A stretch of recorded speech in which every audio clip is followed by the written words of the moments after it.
So basically मैं एक thought process से गुजर रहा था जहाँ मैंने सोचा कि देखो यार, हम जब भी कोई वर्क एग्जीक्यूट करना चाहते हैं या कोई भी बहुत ज़्यादा एक्स्ट्रा ऑर्डिनरी कुछ काम करने जाते हैं, तो हमारे ब्रेन में एक ही थॉट प्रोसेस आता है, people will laugh at me. Okay, means simple है यार, लोग मेरे ऊपर हंसेंगे।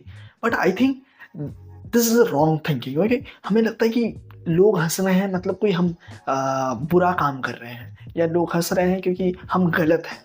But you have to think it is an optimistic way. अब इसको एज ए डर बनाकर काफ़ी सारे कोपर्स लाइक मी, मैं खुद भी डरता था बिफोर मेकिंग वीडियोस। क्यों? क्योंकि मुझे लगता था मैं अगर कहीं पर भी ऐसा रैंडमली कैमरा करके बात करूँ, it means I am mental और साइको। ओके, और इसकी वजह से लोग मेरे ऊपर हंसेंगे, विच इज़ रॉन्ग। क्योंकि अगर मैं एक्चुअली में देखूँ, लोग हंसेंगे इसलिए क्योंकि मैं ये चीज़ जो कर रहा हूँ वो सब तो गलत तरीके से कर रहा हूँ। मान लेते हैं मेरे जगह पर कोई एंकर बैठा हुआ है, और कोई एंकर बैठा है, ओके, कॉमेडियन नहीं एंकर। कॉमेडियन अगर बात कर रहा हो तो ऑब्वियसली लोग हंसेंगे ही। और कोई एंकर बैठा है, क्या लोग हंसेंगे? नहीं हंसेंगे, क्योंकि ऑब्वियसली उसका काम है कैमरा के सामने बात करना, and he is professional in that field. तो उसके ऊपर लोग हंसेंगे नहीं। तो सेम, क्यों नहीं हंसेंगे? क्योंकि वो सही कर रहा है, जो प्रोसेस है वो सही कर रहा है। एंड लोग मेरे ऊपर हंसेंगे because I am doing wrong. तो एज ऑप्टिमिस्टिक अगर आप सोचोगे तो ये बहुत ही बढ़िया चीज़ है, लोग आपके ऊपर हंस रहे हैं। आप कोई भी काम कर रहे हो, अगर आपके ऊपर लोग हंसेंगे नहीं ना, आप कैलकुलेट नहीं कर पाओगे कि आप सही कर रहे हो। फॉर एग्जाम्पल मैं कम्युनिकेट कर रहा हूँ, मान लेते हैं मैं कम्युनिकेट कर रहा हूँ एंड मैं गलत कम्युनिकेट कर रहा हूँ, या कोई भी वर्ड को मिस इंटरप्रेट कर रहा हूँ। हो सकता है मैं ये जो बोला, इंग्लिश में जो भी वर्ड बोला, हो सकता है मैं गलत सिचुएशन पर बोल दिया, वो गलत है। तो मुझे लोग हंसेंगे पहली बात तो, एंड वो क्रिटिसाइज भी करेंगे कमेंट पर। तो ये एक बुरी बात है, अच्छी बात है?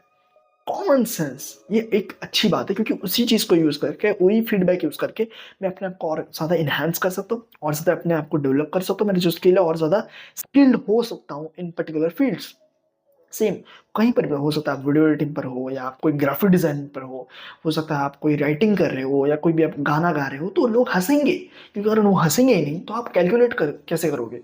पहले के टाइम पर तो कोई नहीं था, क्योंकि जज बैठा हो, हर टाइम पर कोई जज तो नहीं बैठा रहता। ना ही आप इंडियन आइडल पर हो कि आप जाके वहां गा रहे हो एंड जज आपको रिव्यू कर रहे हैं। अब रियलिस्टिकली सोचो, हर कोई तो इंडियन आइडल पर नहीं जा सकता। अगर आप गा रहे हो एंड लोग हंस रहे हैं तो ये अच्छी बात है ना, कि वो हंस रहे हैं क्योंकि आप गलत कर रहे हो। जब आप अच्छे करने लगोगे तो वो हंसने वाले लोग खुद आके वो ताली बजाएंगे। It is the world, realistically यही होता है, एंड क्रिटिसिज्म झेलना पड़ता है। जस्ट इमेजिन ऐसा एक वर्ल्ड है जहाँ लोग रिव्यू नहीं देते, मतलब लोग हंसते नहीं आपके गलतियों के ऊपर, क्या आप वहाँ ग्रो कर पाओगे?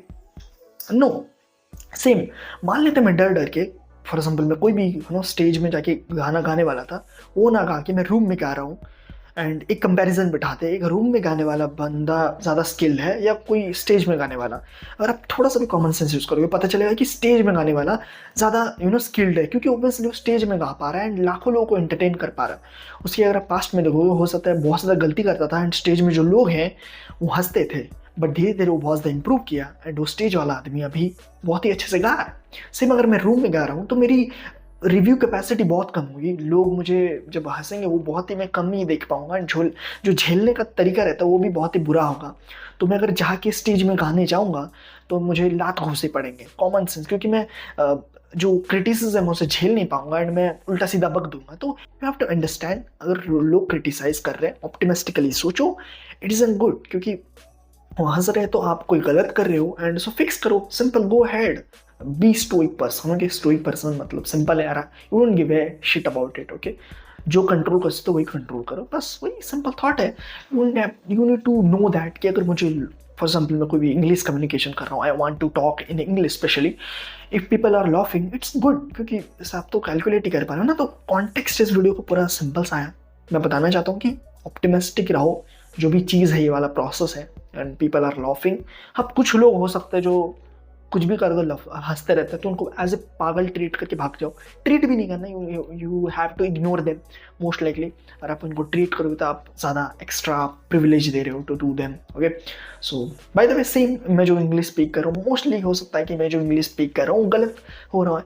अब वही गलत मुझे अगर कोई सब्सक्राइबर आके हंसते हुए या गाली देते हुए भी, हो सकता है गाली तो नहीं देना चाहिए, but what ever, who give a dam. तो अगर कोई गाली देके भी मुझे अगर सिखा रहा है तो इट्स बेटर, क्योंकि मैं कहीं ना कहीं सीख तो रहा हूँ ना।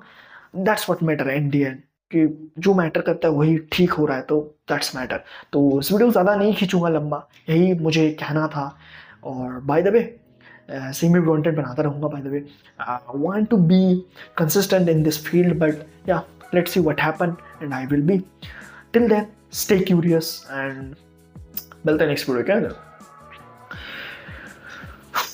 Honestly this is my third video and मैं एक चीज़ बताना चाहता हूँ दोस्तों, वीडियो बनाना जितना हार्ड सोचते उतना नहीं है, एक फ्लो चाहिए होता है। अब फ्लो में हो सकता है गलती अभी हो, बट धीरे धीरे फिक्स हो जाएंगी। So that's it, be optimistic.